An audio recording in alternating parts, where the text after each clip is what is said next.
Hello friends, स्वागत आहे तुमचं आपल्या नवीन व्हिडिओमध्ये। या व्हिडिओमध्ये आपण 2025मध्ये जाहीर झालेले नोबेल पुरस्कार आणि त्यांना लक्षात ठेवण्यासाठी ट्रिक्स बघणार आहोत। तर बघा, वैद्यकशास्त्रातील नोबेल पुरस्कार कोणाला भेटले आहेत? मेरी ब्रुनको, फ्रेड रॅम्सडेल आणि शिमोन साकागुची यांना हे नोबेल पुरस्कार जाहीर झालेले आहेत। तर बघा, त्यांचे नाव आणि त्यांना कोणत्या क्षेत्रात नोबेल पुरस्कार भेटले आहे यासाठी ट्रिक बघा। मेरी फ्रेड शिमोन डॉक्टर आहे, मेरीवरून मेरी ब्रुनको, फ्रेडवरून फ्रेड रॅम्सडेल आणि शिमोनवरून शिमोन साकागुची अशी तुम्ही लक्षात ठेवू शकता। आणि डॉक्टर हे यावरून त्यांना वैद्यकशास्त्रामध्ये नोबेल पुरस्कार भेटला आहे हे तुम्ही लक्षात ठेवू शकता। त्यांची कार्य बघा, मानवी रोग प्रतिकारशक्तीपासून मानवी पेशींचा बचाव, रेग्युलेटरी टी सेलवरील संशोधन आणि पेरिफेरल इम्युन टॉलरन्स यंत्रणाशी संबंधित संशोधन त्यांनी केलेले आहे, त्यामुळे त्यांना वैद्यकशास्त्रातील नोबेल पुरस्कार भेटला आहे। पुढे बघा, भौतिकशास्त्र आणि रसायनशास्त्रातील नोबेल पुरस्कार। भौतिकशास्त्रामध्ये जॉन क्लार्क, मिशेल डेओरेट आणि जॉन मार्टिनीज या तिघांना नोबेल पुरस्कार भेटलेला आहे। तर बघा, भौतिकशास्त्र लक्षात ठेवण्यासाठी माझी मामी क्लर्क फिजिक्स सब्जेक्टची, माझी मामी फिजिक्स सब्जेक्टची क्लर्क आहे, त्यावरून तुम्ही ते लक्षात ठेवू शकता। मावरून, मामीमधल्या मावरून मार्टिनेज, मीवरून मिशेल आणि क्लर्कवरून जॉन क्लार्क असं तुम्ही लक्षात ठेवू शकता। आणि फिजिक्स सब्जेक्टवरून भौतिकशास्त्र लक्षात ठेवू शकता। त्यानंतर बघा, रसायनशास्त्र। रसायनशास्त्रामध्ये सुसुमु कितागावा, रिचर्ड रॉबसन आणि उमर यागी यांना पुरस्कार भेटलेला आहे। तर बघा, ट्रिक काय सर याच्यासाठी बघा, ट्रिक रिच सुसुकी उमर हो गई क्योंकि उसने रसायन पीली। रसायन पिली म्हणजे त्यांनी रसायन पिलं, त्यामुळे त्यांची उमर झालेली आहे, असे तुम्ही लक्षात ठेवू शकता। रिच सुसुकी उमर हो गई क्योंकि उसने रसायन पिली, यावरून तुम्ही रसायनशास्त्रामधील नोबेल प्राईज लक्षात ठेवू शकता। तर रिचवरून बघा रिचर्ड रॉबसन, सुसूवरून बघा सुसुमु कितागावा आणि उमरवरून उमर यागी असं तुम्ही लक्षात ठेवू शकता। आणि रसायन पिली यावरून रसायनशास्त्र हे तुम्ही लक्षात ठेवू शकता।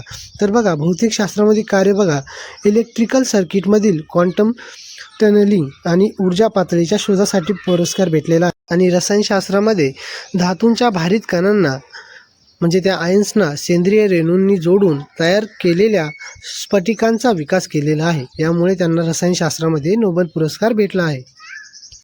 पुढे बघा, साहित्यामधील नोबेल।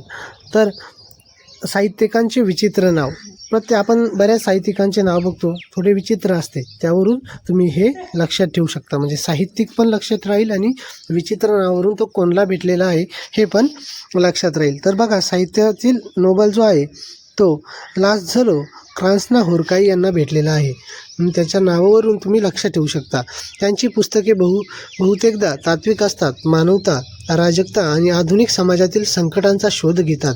तर बघा, बऱ्याच वेळेस त्यांच्या पुस्तकांवर देखील प्रश्न विचारला जातो, त्यावरून तुम्ही पुस्तके लक्षात ठेवू शकता। तर पुस्तके बघा, द मेलॅन्कोली ऑफ रेसिस्टन्स।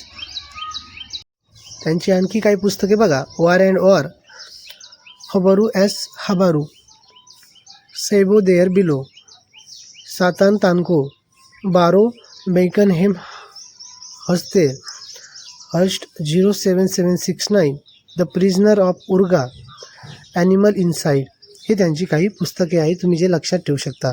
2015ला त्यांना मॅन बुकर इंटरनॅशनल प्राईज देखील मिळालेले आहे। आणि हंगेरीचे दुसरे नोबेल विजेते पहिले कोणते आहे तर इमेरे केस्टेज, हे त्या पहिले हंगेरीचे विजेते आहे आणि हे दुसरे हंगेरियन आहे ज्यांना लिटरेचरमध्ये म्हणजे साहित्यामध्ये नोबेल पुरस्कार भेटलेला आहे। पुढे बघा, शांतता क्षेत्रातील नोबेल। यावर बऱ्याच वेळेस MPSCमध्ये प्रश्न विचारलेला आहे। तर शांतता क्षेत्रातील नोबेल हा मारिया कोरिनो मचाडो या व्हेनेझुएलाच्या व्यक्तीला भेटलेला आहे।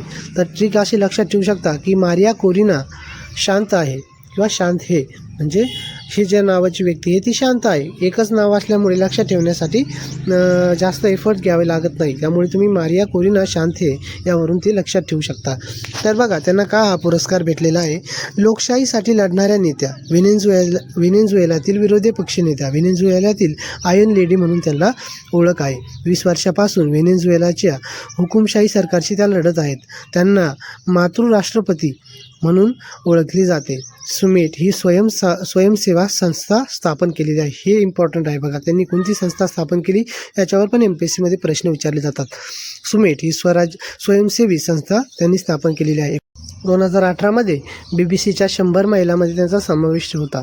त्यानंतर 2024चा सकाराव पुरस्काराने त्यांना सन्मानित करण्यात आलेले आहे. तर 2025च्या टाईम मासिकांनी त्यांना जगातील 100 सर्वोत्तम प्रभावशाली व्यक्तीमध्ये समाविष्ट केलेले आहे. पुढे बघा, अर्थशास्त्रातील नोबल. जोएल मोकीर, फिलिप ॲघेयन आणि पीटर हॉविट यांना हे 3 अर्थशास्त्राचे नोबेल पुरस्कार भेटलेले आहे. याच्यासाठी ट्रिक बघा. जोएलने पीटर फिलिप्स को पैसा दिया. पैशावरून अर्थशास्त्र.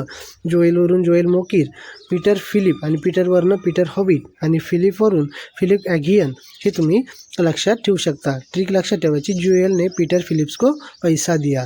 यांना त्यांचे कार्य कोणते बघा. नवोपक्रमामुळे आर्थिक विकास कसा होतो हे त्यांनी दाखवून दिलेले आहे.